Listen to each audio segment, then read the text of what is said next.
Greetings, discreet defenders. Well, today we have a brief but fairly exciting test setup. First, we're going to shoot the Winchester Defender, 130 grain, 38 special plus P. Second, we're going to shoot the Remington Golden Saber, 125 grain, 38 special plus P. And we're going to shoot them into bare gel. Now, right now we have a nice tough third melt gel block set up. So obviously we're gonna test these for under penetration to prove whether or not these things can be stopped short out of the channel's favorite 38 special LCR. Snub nose, 1.9 inch barrel.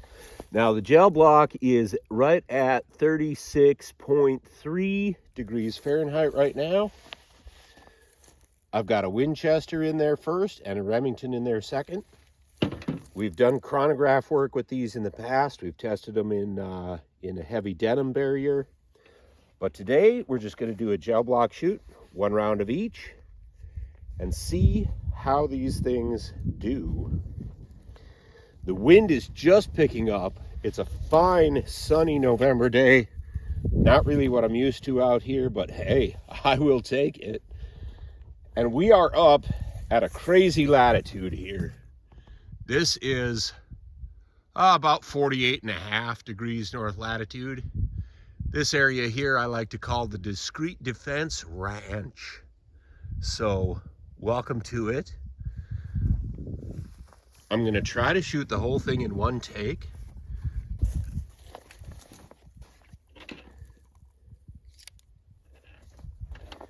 So you'll get to hear all the silliness that you don't normally hear with me pausing and repeating myself way too much. But I think I'm going to take the ruler down. You can see this first block is 13.5 inches long.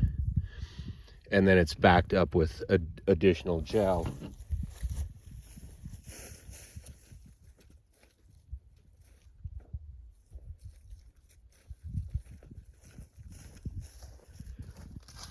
So I am going to shoot from about 5 feet back. Set that out of harm's way for the moment. Don't want to break my brand new Fiskars ruler. Oops, that was more like 8 feet back. All right, shooting from 5 feet away. Winchester Defender, 130 grains.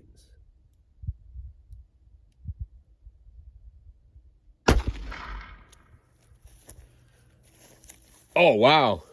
Very nice. I don't know if it's made it 12 inches, but it's done well, right? Remington Golden Saber, 125 grain, same distance. And once again, the Remingtons have definitely penetrated more deeply. Set the ruler up here. Bring that right back to the end. And we'll zoom in just a bit on that.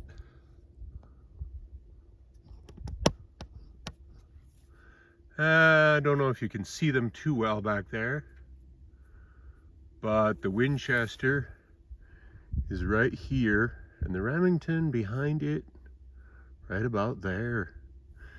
Looks like the Winchester may have stopped just a bit shallow, but on the other hand, there is just a bit of bounce back too with that Winchester. I'll get the shadow of the tripod out of the way. You can see that there's the Remington. See if I can focus that a little bit. Yeah, there's the Remington, there's the Winchester.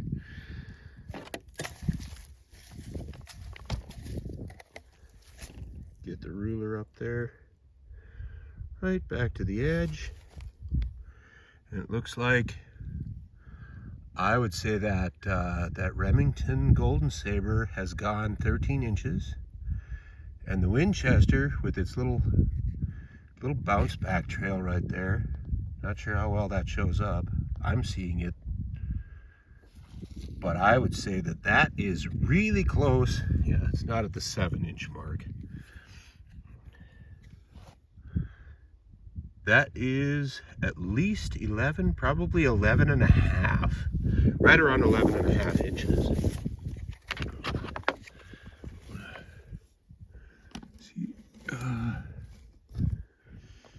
yeah, it's a little chilly out here, but pretty nice generally. No, that's the wrong angle. I get a little bit too much parallax. I'll just zoom it back out to normal size here. Yeah, the Winchester Defender is sitting right at 11, but the bounce, the trail in the gel shows that it made it to 11 and a half. The Remington, absolutely 12 and a half. No problem there. I suppose we could take those bullets out and have a look at them.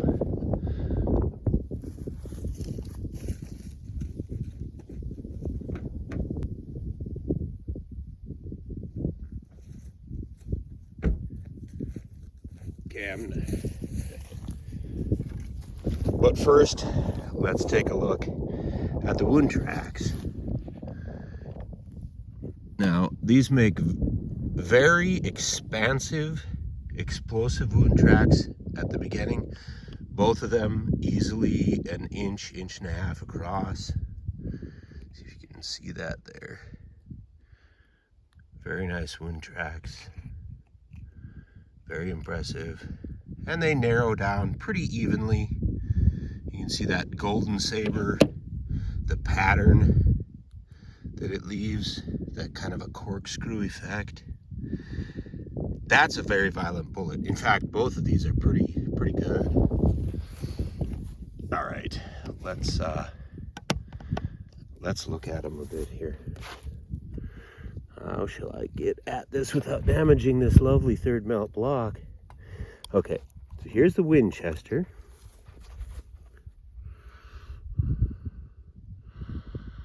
Nice, huge mushroom on that. Try not to get the shadow of the tripod in the way. That is a gigantic, violent bullet. Very dangerous. I don't care if it only goes 11 and a half inches in bare gel. That is still a lethal projectile out of a snub nose, out of a little 38 snubby. And then let's look at that Remington Golden Saber. I think it's actually so close to the end here. Just an inch to go to recover that. Easily 12 and a half inches. And that is also a large, dangerous bullet.